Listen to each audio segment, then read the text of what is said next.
Déjame empezar enfocando dónde estoy hablando. El Evangelio de Lucas es uno de los que narran el nacimiento de Jesús junto con Mateo. Los otros dos evangelios incluso no lo narran, pero el Evangelio de Lucas tiene una particularidad en la narración. Lo que hace es justamente usar un elemento litúrgico y a través de 4 cantos se va presentando el nacimiento de Jesús. Algunos de ellos son desde antes de su nacimiento, el Benedictus, voy a usar las palabras latinas porque es la forma como originalmente se conoció, bendito sea el Señor, por eso viene la idea de Benedictus. El ahora Señor puedes despedir a tu siervo en paz, es otro canto que dice, ha visto la salvación, es el canto de Zacarías, y el día de hoy nos toca uno que es muy conocido, el Magnificat, que es justamente el canto de María. Antes de que podamos entrar a ello, le invito a que oremos y pidamos juntos la dirección de Dios. Padre, bendecimos tu nombre, te damos gracias por lo que tú haces en medio de nuestra vida, Señor. Gracias porque podemos aprender de ti. Y hoy hemos venido, Señor, porque queremos descubrir cuál es el plan que tú tienes para nuestra vida y de qué forma tú vas a bendecirnos como iglesia tuya. Oramos, Señor, para que seas tú quien ilumine nuestra vida, para que seas tú, Señor, quien nos dé de tu gracia y podamos comprender, Señor, el mensaje que tú tienes para tu iglesia en este día. Oramos en el nombre de Jesús. Amén. Bien, mencionaba hace un momento que se trata del Magnificat. La palabra Magnificat es justamente la frase latina con la que empieza la oración de María en el Evangelio de Lucas, capítulo 2. Engrandece, de ahí la idea de Magnificat, engrandece, oh alma mía, al Señor. Pero el canto del Magnificat de suyo se parece a una oración también que hizo una mujer en la antigüedad, el cántico de Ana. Los dos cantos guardan cierta similitud y apuntan hacia el mismo lugar, aunque con una diferencia histórica muy, muy importante. El canto de Ana, su entorno social es distinto, pero es de una mujer que no ha podido tener hijos y todo lo demás, pero desde ahí empieza a apuntar hacia el nacimiento del Mesías.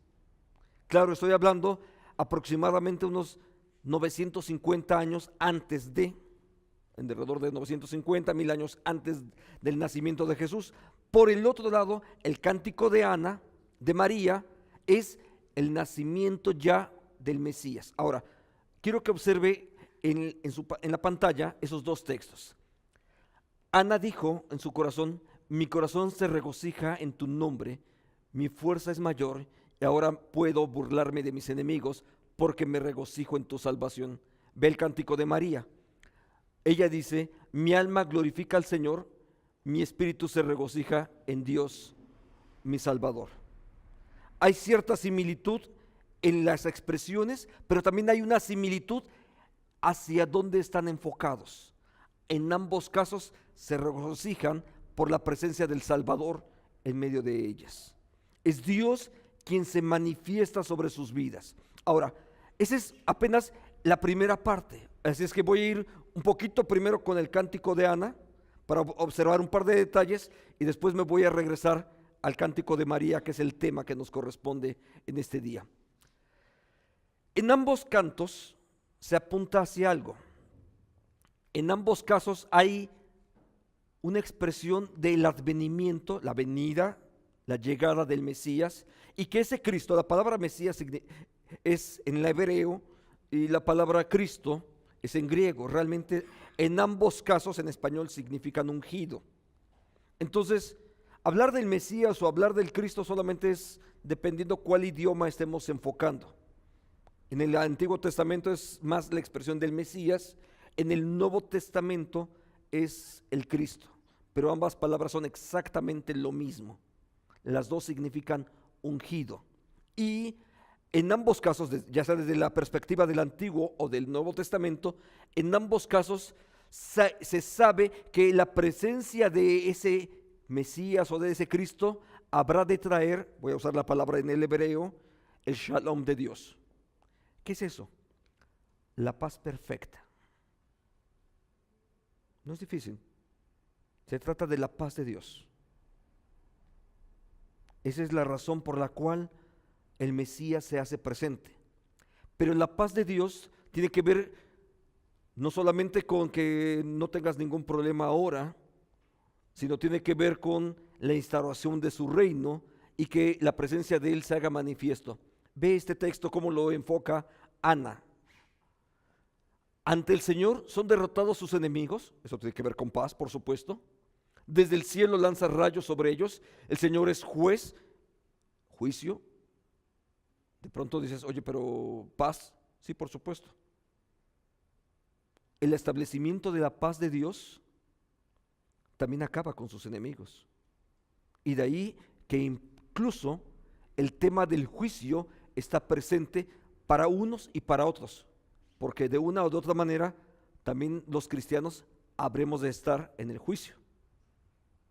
En el cómo, ese es otro asunto, por allá las clases de escatología individual se las van a decir cómo es que vamos a participar, porque finalmente no es para condenación, por cuanto ya Dios ha pagado en Cristo Jesús por nuestra salvación, pero otorga poder al rey que escogió y exalta el poder de su ungido. Quiero que observe que en ambos sentidos van hacia ese rumbo, hacia la idea de el establecimiento de un nuevo orden, en contraste con el desorden humano. Ahora hay un orden que es impuesto por Dios, no es producto de nuestra propia naturaleza, no es producto del desarrollo humano, no puede venir a partir de que somos mejores, solamente puede venir a partir de la presencia de Dios en nuestras vidas. Entonces se trata con ello de la forma en cómo el reino de Dios irrumpe en nuestro mundo. Intencionalmente es esta frase. El reino de Dios, está escrito también en los evangelios, se hace a la fuerza. Porque el mundo, como ese espacio de oposición a Dios, no como creación, sino como espacio de oposición a Dios, no le interesa lo bueno, lo amable, lo agradable, lo perfecto. No le interesa. Lo desea en algunos momentos y sin embargo no está en su propio interés el poder obtenerlo, ni lo puede producir, porque el ser humano por naturaleza no puede producir lo bueno porque tiene un problema adentro de sí mismo, la corrupción por nuestro pecado. Y por la corrupción de nuestro pecado no puede hacerlo, pero es entonces el reino de Dios que irrumpe en este mundo. Y hay varias metáforas acerca del reino en el Nuevo Testamento, particularmente en los evangelios. Déjeme recordar una de ellas, que es una de las que usó Jesús. El reino de Dios es semejante, dijo Jesús, a una semilla de mostaza, pequeñita. Pero cuando crece, se convierte, en el texto de Reina Valera dice, en la más grande de las hortalizas. ¿A qué refiere eso? El reino de Dios efectivamente empieza en un lugar muy pequeñito. Usted conoce la historia de la natividad en Belén de Judea, un lugar muy pequeñito, aislado, fuera de los entornos. Posiblemente empieza con unos cuantos, pero el reino de Dios empieza a crecer y a crecer y a crecer hasta alcanzar a muchos millones de personas hoy en día. Y el reino de Dios no ha concluido. El reino de Dios continúa en crecimiento hasta que sea la plenitud de los tiempos. Entonces, el reino de Dios implica en primer lugar soberanía. Dios es soberano. Dios es el Señor. Es una expresión con la cual incluso los judíos entendían perfectamente quién era Dios. Dios es el Señor, y es también la misma expresión que se utiliza para referirse a Jesús. Los primeros cristianos, la forma en cómo se referían a su maestro era justamente, es el Señor. Quiero decir, recuerda usted más de una ocasión esas frases, particularmente en el evento cercano a la Semana Santa, o lo que para nosotros es la Semana Santa, la entrada triunfal. Manda a sus discípulos, dice, vayan y díganles el Señor lo necesita, y entonces pueden traer ese burrito en el cual Jesús habría de entrar nuevamente, por cierto, como rey, de acuerdo como había dicho Malaquías. Entonces es el Señor. Entonces habla acerca de poder, pero esto tiene dos aspectos diametralmente opuestos para unos y para otros. Por un lado, juicio y retribución. ¿A quiénes? A los impíos. Los impíos no son los que se portan mal, porque todos nos portamos mal. Los impíos son aquellos que no han creído. Porque si habláramos de portarnos bien, seguramente también nosotros tendríamos que levantar la mano y decir: no me porto bien. Así es que no se trata por el cómo te has portado. Esa es la historia de las mamás y de las abuelitas. No te van a traer juguetes en la Navidad, pero esa es forma de control. Pero la realidad es que no es por ahí. El pecado forma parte integral de nuestra vida. Ahora, los que no han creído en Jesucristo, solo hay un destino, y no es bueno. Por el otro lado, bendición y retribución. ¿A quiénes? A los que han creído. La explicación sencillísima en las Escrituras dice: porque la salvación es por la fe, no por obras, insiste el apóstol Pablo, para que nadie se gloríe. Pero entonces para unos, porque no son pueblo de Dios ni son hijos de Él, son criaturas de Dios. Para los otros, a los que Dios en su gracia les otorgó el don de la fe y pueden ejercerlo en el nombre de Jesucristo, para ellos han sido adoptados para ser pueblo e hijos de Dios, participantes del pacto, participantes de sus promesas. Eso es parte de lo que Dios hace para con cada uno de nosotros. Ahora, la soberanía de Dios genera un mundo nuevo. Voy a usar probablemente la palabra nueva era, y no tiene nada que ver con un movimiento que así se llama, sino lo que estoy diciendo es que la presencia del reino de Dios genera una época totalmente distinta, que se caracteriza por dejar atrás, primero, el desorden humano. ¿Sabe? Donde Dios reina, no puede reinar mi propio yo. Donde Dios reina, se hace con las formas de Dios y no con las mías. Entonces, dejar atrás el desorden humano implica dejar atrás odio, egoísmo, injusticias. Todo eso está atrás, porque eso no corresponde al proyecto de Dios. Para poder entonces instaurar el orden de Dios, que tendríamos que ver asociado con la luz, con la bondad, con la justicia, con el amor, con el gozo. Son dos órdenes totalmente distintos. Por eso es que en ese sentido, más de una ocasión las Biblias lo traducen como una nueva época, una nueva era, un espacio de gracia. Ahora, eso va a generar, en el ser humano va a generar tres grandes reformas en los seres humanos que lo van a experimentar. Esas tres grandes reformas son las maneras de cómo Dios nos va a transformar. La primera de ellas tiene que ver con una reforma moral. Regreso ahora sí al cántico de María, para poder continuar en esa oración del Magnificat. Dice una de las primeras frases de ese canto: deshizo los planes de los soberbios. ¿Sabe? No solamente a los planes de los soberbios, también a los soberbios. Porque la Biblia dice eso. Con soberbia no podemos estar delante de Él. Al contrario, si hay algo que podemos hacer ante la presencia de Dios, es humildad, darle gracias, reconocer que Él nos hizo y no nosotros a nosotros mismos. Hay más de una expresión en los salmos, a lo largo de los profetas, que nos podrían hablar acerca de eso. Entonces, en primera instancia es un cambio en ese sentido, es una reforma espiritual donde la soberbia queda a un lado para dar paso a la santidad. Son dos asuntos que no pueden caminar juntos. No puedes ser santo y al mismo tiempo presumir de santidad. Es una contradicción.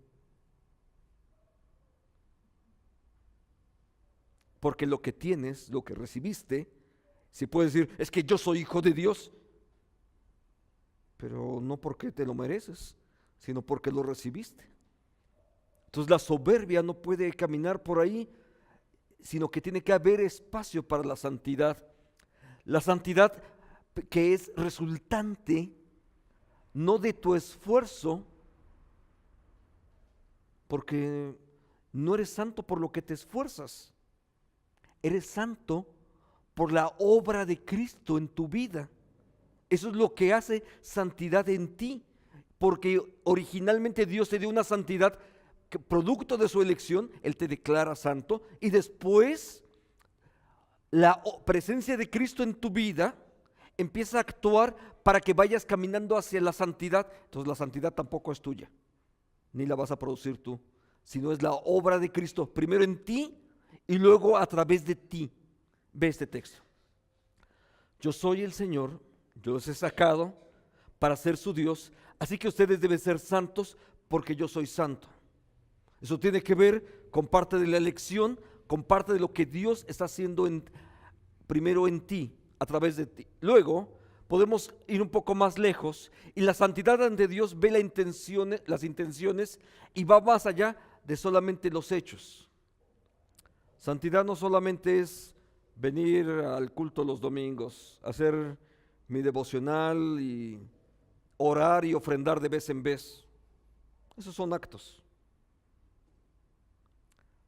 Y a Dios no lo vas a engañar. Todos podemos dar apariencia de santidad. No es difícil. Adoptas ciertas costumbres, sigues ciertos rituales y puedes dar apariencia de santidad. Pero el que conoce la mente, el que escudriña los corazones, a él no lo vas a engañar. Así es que la santidad no es producto, no es lo que haces, sino lo que Dios hace en ti. Ve este texto. Yo conozco, yo el Señor que escudriño la mente y pongo a prueba el corazón y que pago a cada uno según su conducta y según el resultado de sus obras. Así es que si observas, el texto es bastante completo, porque es cierto que considera las obras, porque no puedes decirle, Señor, tú sabes que te quiero mucho en mi corazón y no estoy haciendo nada. Sería una contradicción también. Entonces es muy, muy completo. Son las intenciones, pero también las acciones. Entonces, acciones y motivaciones van caminando de la mano para poder hablar de la santidad.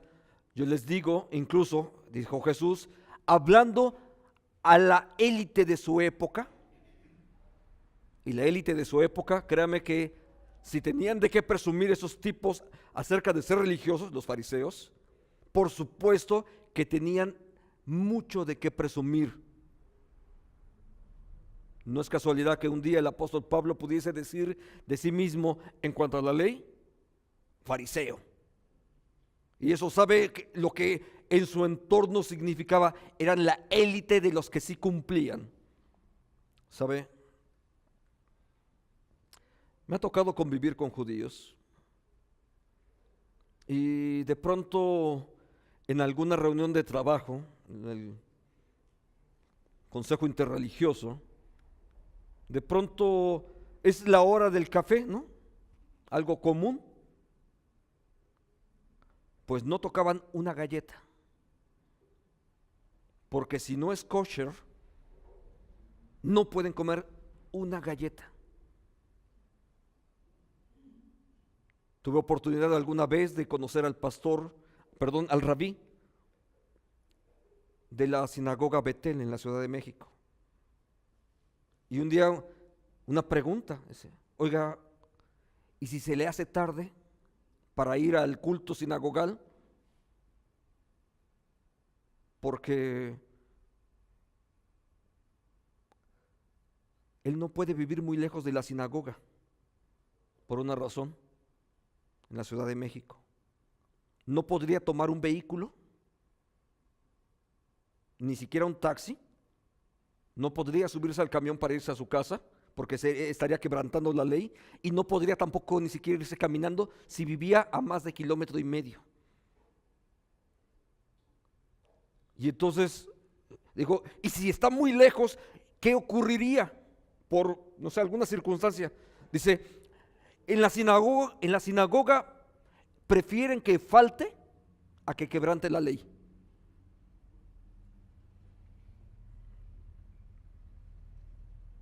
¿Sabe? Podría seguir hablando acerca de lo que significa esa rigurosidad de vida de un fariseo. Ayunaba 2 veces a la semana, oraba 3 veces al día, podría seguirle con todo lo demás. Sin embargo, vea lo que dijo Jesús acerca de eso, dice, yo les digo que si la justicia de ustedes, los discípulos de Jesús, no es mayor que la de los escribas y de los fariseos, ustedes no entrarán al reino de los cielos. Y dices, si ellos no, ¿nosotros cuándo? Pero sabe, solamente hay alguien que pudo haber cumplido con todo, es el Cristo. Y si somos participantes hoy del reino de Dios, no es por mi justicia, es por la justicia de Cristo que Él cumplió y que después nos fue, déjeme usar el término jurídico, imputada a nosotros. Es la justicia de Cristo por la cual nosotros podemos tener acceso a la presencia de Dios. No es nuestra justicia. Con nuestra justicia, olvídese, si la de los fariseos no les alcanzaba, la nuestra menos. Así es que solamente es por la gracia de Dios. La segunda reforma después de lo moral, y esa moral tiene que ver con la acción de Dios sobre nosotros, la reforma moral tenía que ver con la reforma en nosotros, pero también la reforma social ahora implica esto. Él dice en este texto, derrocó del trono a los poderosos y puso en alto a los humildes. Quiero que observe que esto es un cambio dramático, es poner de cabeza todo el orden social. Porque en el orden social en el que estamos acostumbrados, o mejor dicho, en nuestro desorden social, los ricos, los poderosos, los famosos son la gente importante. Pero no en el reino de Dios. Y finalmente el reino de Dios es donde tú y yo vamos, lo quieras o no lo quieras, pero todos vamos para allá. Te guste o no te guste, finalmente todos vamos caminando para ese lugar. Y cada día que pasa, realmente es un día menos para que nosotros nos encontremos con Cristo. Así es que en ese orden que ahora pone Cristo, la presencia del Mesías en primer lugar es una sociedad de iguales. No nos gusta. En México usamos cualquier cantidad de formas para descalificarnos mutuamente. Cada vez se van usando diferentes formas. Viví en la Ciudad de México, ahí es donde nací, y los de Nesa tenían una mala fama, y después acuñaron la frase de los nacos, los chairos, etcétera. Siguen usando frases para descalificar a unos o a otros, no importa el nivel donde estés, pero ese no es el proyecto de Dios. El proyecto de Dios es de una sociedad donde todos somos iguales. Ve esto, porque todos ustedes, los que han sido bautizados en Cristo, están revestidos de Cristo. Y ya no hay judíos ni griegos, ya no hay esclavos ni libres, no hay varón ni mujer, sino que todos son uno en Cristo Jesús. No hay distinciones.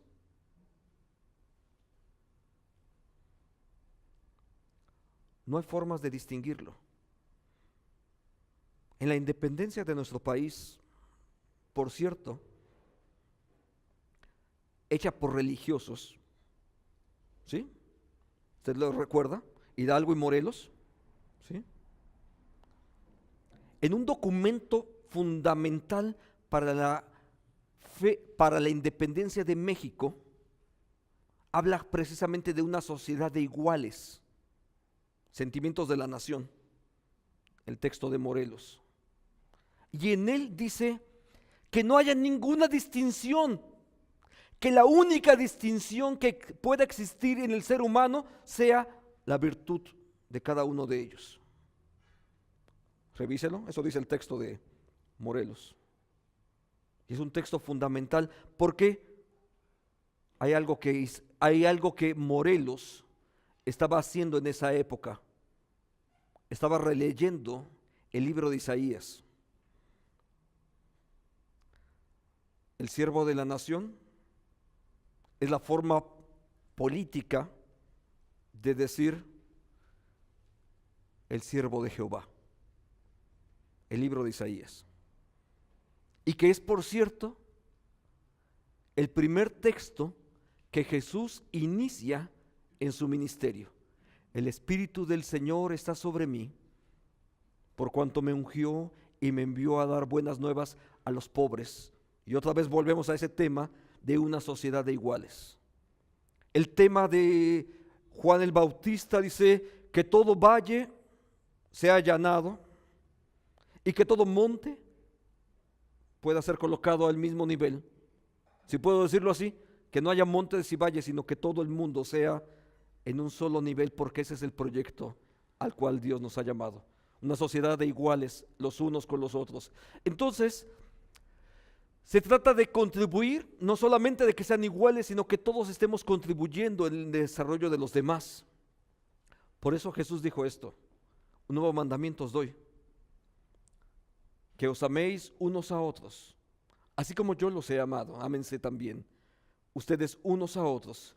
En esto conocerán todos que ustedes son mis discípulos, si se aman unos a otros. En eso conocerán que son mis discípulos. ¿Sabe?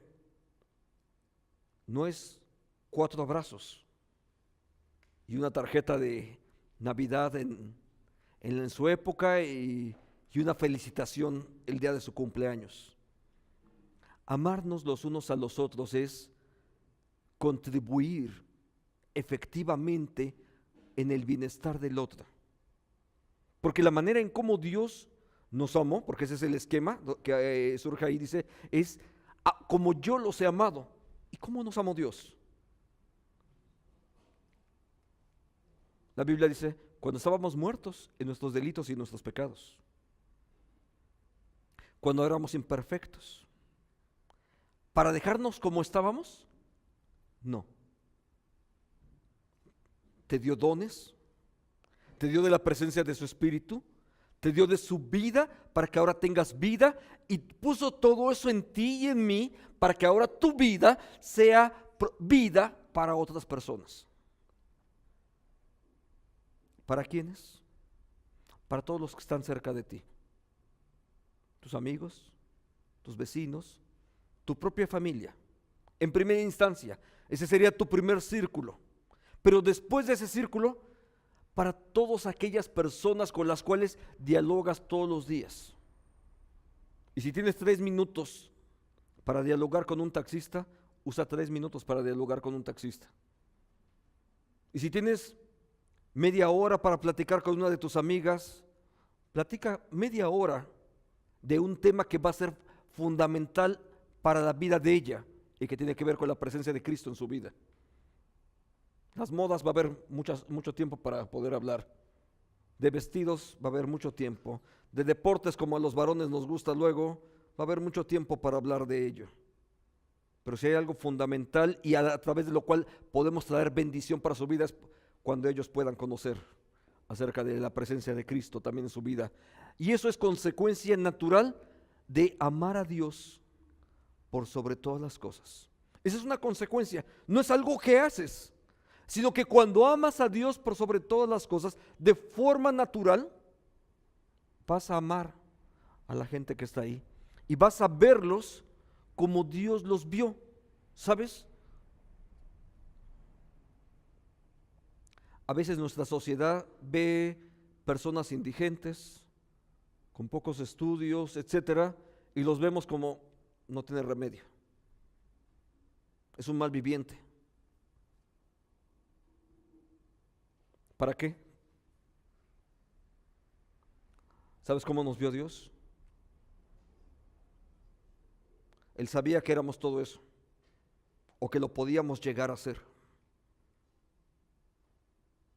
Él nos vio con compasión y entonces actuó a nuestro favor. Una reforma económica, porque también no solamente es lo social, lo económico, lo moral, ahora también implica un cambio. A los hambrientos, dice, continúa en su cántico María, a los hambrientos los colmó de bienes y a los ricos los dejó con las manos vacías. Donde también nosotros somos incluso parte del problema. ¿Sabes? El problema socioeconómico en el que vivimos, también somos nosotros parte de él. Somos parte de él porque el pecado ha afectado a todos los niveles de nuestra sociedad. Nos afecta a nosotros y afecta también a los demás. Así es que a nivel personal hemos aprendido a ser egoístas, a tener yo y no me importa cómo están los demás. Todas las iglesias, me ha tocado escuchar a muchas iglesias que se quejan de falta de recursos. Y sinceramente creo que mienten, además de que no ofrendan, creo que además mienten. Porque tenemos dinero para comprar ropita nueva en Navidad. Tenemos dinero para comprarnos nuevos zapatos. Tenemos dinero para gastárnoslos en Coca-Colas, en dulces, etcétera. Cambiamos de teléfonos, de computadoras, etcétera. Todo eso tenemos dinero para ello. ¿Sabe en realidad cuál es el problema de la iglesia? Se llama egoísmo. Y todos somos egoístas. De una o de otra manera hay un egoísmo. Y lo contrario del egoísmo se llama generosidad. Pero la generosidad no es porque tengas mucho dinero. La generosidad es producto de la presencia de Dios en tu vida. Entonces aprendes a ser generoso, porque los recursos no son tuyos, son de Dios. Y Dios te dio recursos para poder ser generoso con muchas otras personas. Así es que el problema realmente está en nuestras propias personas. Cuando nosotros no hemos aprendido a ser generosos. Dos, forma parte también de nuestra sociedad, de una sociedad estructurada a modo de mercado, donde todo se puede comprar. Finalmente todo tiene un precio, diría alguien. Y cuando no estás dispuesto a ser comprado por ese precio, a veces quizás hasta la sociedad misma te rechace. Donde tienes valor a partir de tu capacidad de adquisición. Es muy curioso. Si tienes una tarjeta de crédito, fácilmente puedes obtener otra tarjeta de crédito.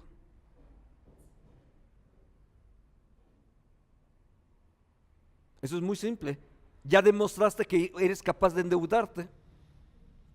Entonces te vamos a dar más para que te sigas endeudando. Conocí a una persona hace muchos años, ya falleció ella. Nunca tuvo tarjetas de crédito. Por cierto, no tenía cuenta en el banco, pero era una mujer que le iba muy bien en los negocios. La verdad es que le iba bastante bien.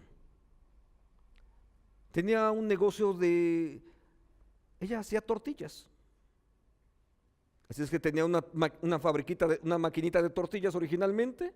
Es más, su primer negocio de tortillerías fue hacer tortillas a mano, así empezó, y después tuvo como 20, 30 tortillerías, no sé cuántas llegó a tener, pero tenía muchas tortillerías. Por supuesto necesitaba maíz, ¿sabe?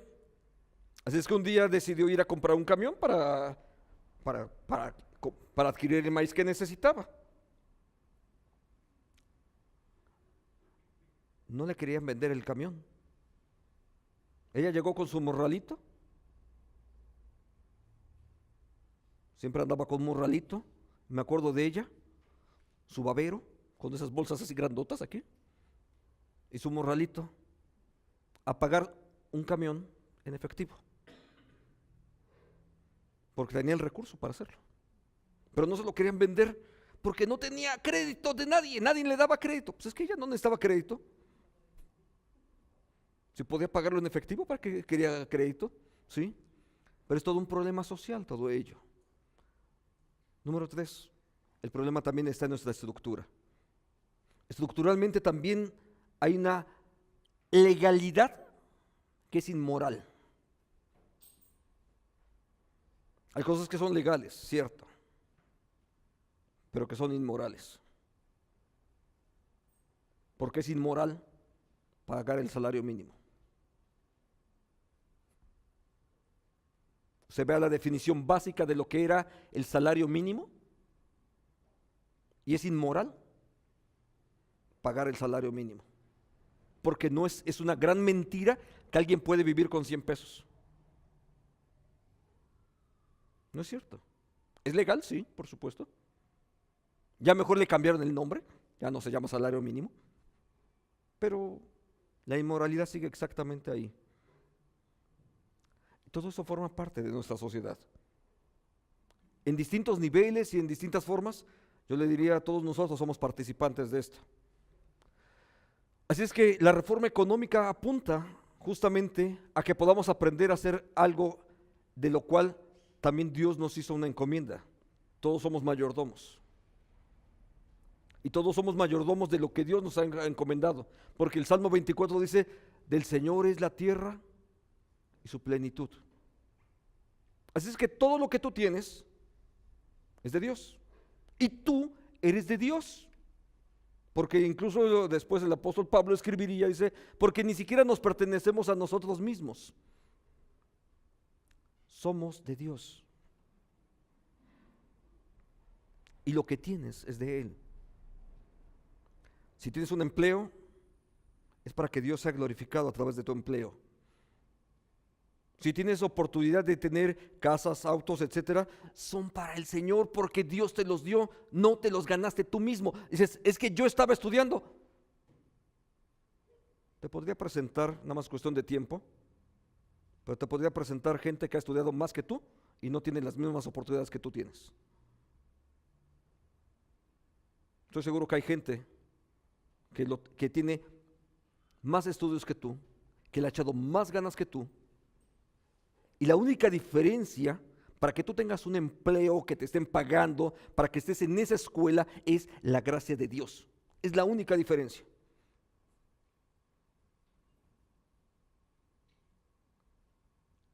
Estudié becado en más de una ocasión. ¿Usted cree que porque era el mejor estudiante? No. Cuando salí del seminario, como sabían que sabía dibujar y demás, me pedían que yo hiciera los títulos, yo llenaba los títulos, y me tocó, en esa misma generación, me tocó hacer uno para el que había obtenido el mejor promedio en el seminario. El mejor promedio de la generación, por cierto, no fui yo, pero a mí me tocó escribirlo. Pero tuve la bendición de obtener una beca para poder estudiar. Y esa beca fue parte de lo que Dios empezó a usar para cambiar mi vida. Pero no es porque era ni siquiera el mejor estudiante, ni siquiera eso. Dios decidió bendecirme. Y si Dios te ha bendecido, estoy seguro que te ha bendecido con muchas cosas. porque lo que Dios te ha bendecido tiene que ver desde la salvación, el haber nacido en la familia donde estás, el que tengas oportunidad de estudios, de empleos, etcétera. Todo eso es parte de la bendición que Dios te ha dado, y Dios te lo ha dado todo eso para que tú seas bendición para otros. Para eso es que Dios te dio todo eso. No es para ti mismo. Lo que sabes es para que Dios a través de ti bendiga a otros. No importa cuál sea la profesión que tengas, sea la música, sea las artes, sea la educación, la salud, el renglón donde Dios te haya puesto, cualquiera, es para bendecir la vida de otros. Por eso es que Dios te bendijo a ti. Así es que somos mayordomos y somos cada uno de nosotros también receptores y participantes de las promesas y de las bendiciones de Dios. El nuevo Israel es ese que reconoce en Cristo Jesús a su Señor y a su Salvador. Ve este texto: socorrió a su siervo Israel, continuó con el mismo texto, y se acordó de su misericordia, de la cual habló a nuestros padres con Abraham y con su descendencia para siempre. Tú eres receptor de una promesa que hace muchos siglos, ¿sabe? Hace como 3500 años, Dios le hizo una promesa a Abraham y le dijo: a través de ti bendeciré a todas las familias de la tierra. Esa fue la promesa que Dios le hizo a Abraham. Allá está en el libro del Génesis capítulo 12.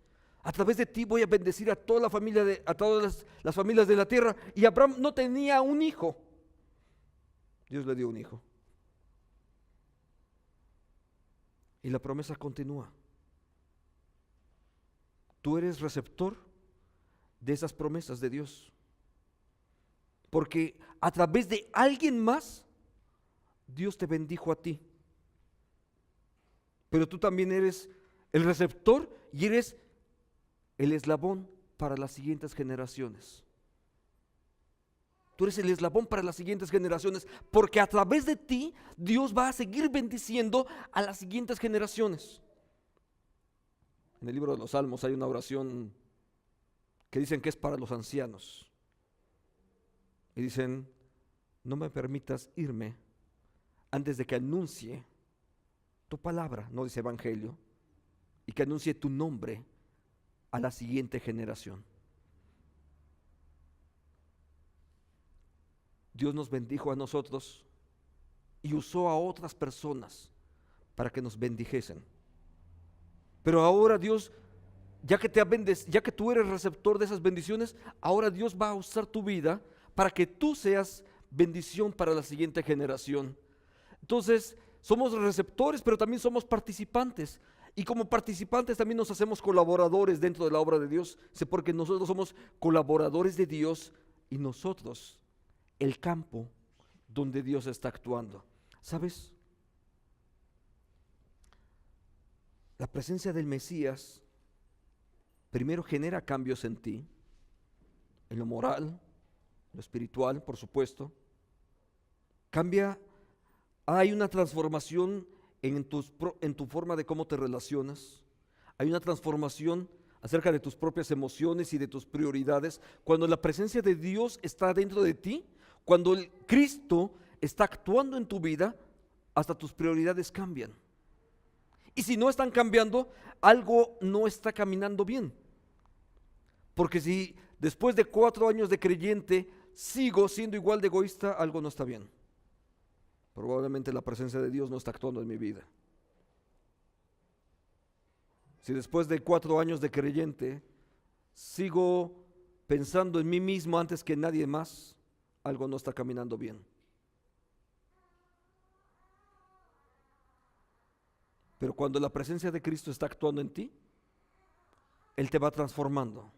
Y va transformando tus prioridades, tus emociones, de tal manera que ahora en cada una y a través de ellas Dios es glorificado.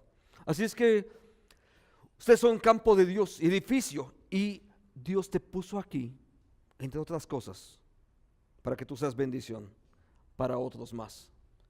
¿Cómo hacemos esto? ¿Cómo es que Dios va a producir todo eso a través de nuestra vida? En primer lugar, de la misma manera como Ana, o como María, o como después Pedro, o Juan, la forma es la misma, porque es igual para cada uno de nosotros. Cuando reconocemos que Cristo es nuestro Señor y nuestro Salvador. María lo hizo de una forma, Elizabeth de otra. Pedro dijo, tú eres el Cristo, el Hijo del Dios viviente. Y Juan lo externó de otra, y Mateo, y la persona que te compartió el Evangelio a ti, seguramente usó una forma diferente, pero cada uno de ellos llegaron al mismo lugar. Solo Jesús es el Señor, y solo Él es nuestro Salvador. Entonces, esa es la primera parte. ¿Cómo va a actuar Dios en tu vida para que haya transformaciones en tu vida como la hubo en María, y que tuvo ese corazón dispuesto de decirle, Señor, aquí está tu sierva, hágase contigo lo que tú quieras? Porque así es como va a terminar su oración. Hágase contigo, hágase conmigo lo que tú quieras. Un corazón dispuesto primero reconoce que Jesús es su Señor y su Salvador. Número 2, también de la misma manera como lo hicieron muchos antes que tú y que yo, es exactamente la misma. Y se trata de interiorizar el mensaje de cada uno que Dios ha hecho en nosotros. ¿Sabes cómo interiorizas eso? De una forma sencilla. Lees tu Biblia, oras y lo vives. Porque si oras, lees y no lo vives, no va a funcionar. Qué bueno que lo sabes, ya lo leíste. Qué bueno que tienes comunión con Dios a través de la oración. Pero la forma de interiorizarlo es cuando empiezas a vivirlo. Porque cuando lo empiezas a vivir, ahí es donde esa fe entonces es ejercida. Y cuando es ejercida, hay algo que Dios va a continuar haciendo en ti. La promesa del Espíritu de Dios, de Él sobre ti, ahora Él empieza a transformarte. Porque la transformación siempre es desde el interior. Pero cuando Dios te transforma en el interior, hay algo que va a ocurrir. Va a haber una transformación exterior también. Y la gente lo va a empezar a notar. Las personas que están en tu alrededor lo van a empezar a notar. Van a ser tu familia, tus amigos. Ellos son los que deben de empezar a notar que hay una transformación en tu vida. Y si esa transformación no se nota, regresa al paso 1. Lee tu Biblia, ponte otra vez en comunión con Dios y ponlo en práctica. Y Dios lo hará en ti. Oremos. Padre, gracias por tus bendiciones, tu cuidado. Gracias porque podemos estar en este espacio, Señor, para aprender juntos de tu palabra. Te glorificamos, Señor, a ti. Gracias, Señor, porque usaste un día a María para enseñarnos acerca de lo que tú quieres para nosotros. Que haya en nuestra vida una transformación en lo moral, en lo espiritual, en lo económico, en lo social. Esa transformación integral que solamente la presencia de tu Espíritu puede producir en nuestra vida. Oramos, Señor, en este tiempo y pedimos la fortaleza para poder interiorizar todo eso que tú has dado a nuestra vida, Señor. Que lo podamos vivir para tu gloria, Señor, por cuanto te reconocemos a ti como el Señor y el Salvador de nuestra vida. En Cristo oramos. Amén.